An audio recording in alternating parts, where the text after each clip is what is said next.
Today, we're going to go on a journey, but not to some faraway place. This is a journey into a way of thinking. We're going to dig into what gives our lives meaning, why we struggle with the things we do, and, what reality itself even is. All right, let's just dive right in with a huge one, shall we? Think about the last choice you made. Anything at all.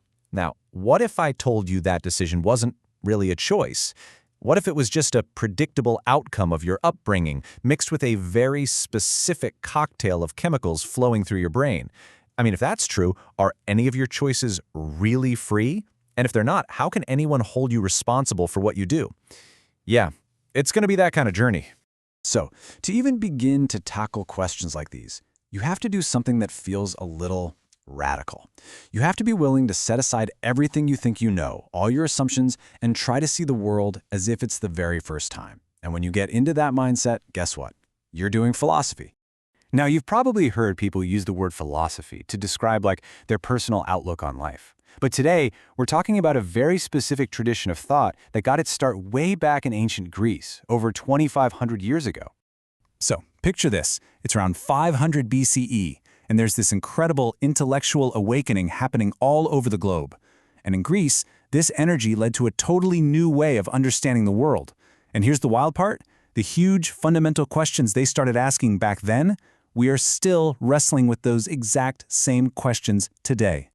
The big shift came down to a distinction between what they called mythos and philos. Mythos was all about storytelling. Think of Homer's epic poems. It explained the world through narrative and myth. But philos, that was something new. It was about using analytical, almost scientific methods to figure out how reality actually works. It was a complete game changer. And this is where we get the word philosophia, which literally just means the love of wisdom. But back then, it was this massive umbrella term. I mean, if you went to one of the first universities, like Plato's Academy, subjects we now think of as totally separate, like math, biology, physics, poetry, it was all just philosophy. Over time, a lot of those fields kind of grew up and moved out on their own, right? They became their own disciplines, like science. Philosophy, though, it held on to the biggest, messiest questions. And to keep things organized, philosophers have basically sorted them into three main categories, or branches. First up, we've got the heavyweight champion, metaphysics. This is the branch that tackles the absolute biggest questions you can think of.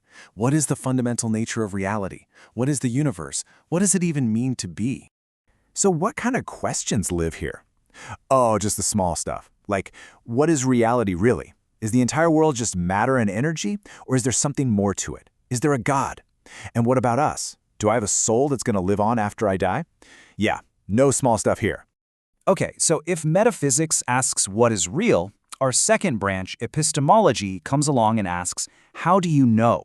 It's literally the study of knowledge itself. You can think of it as the discipline of knowing about knowing. Epistemology really loves to challenge our sense of certainty. It asks things like, is the world I see around me the real world? What even is truth? And how in the world are we supposed to find it? And then there's the big one. Can I ever be 100% absolutely certain about anything? Okay, I know those first two branches can feel a little abstract, which is exactly where our third branch, value theory, comes in. This is where the rubber meets the road. It connects all those big ideas to our actual daily lives by asking how we should act and what gives our lives meaning. Now, value theory usually gets split into two fields. The first is ethics, which is all about how we should live with each other. It asks those really personal questions like, how should I live my life? And what do I owe to other people, or to animals, or even the planet? The other field is aesthetics, which is the study of beauty and art. It wonders, what is beauty? Is it just in the eye of the beholder? Or are some things just objectively beautiful?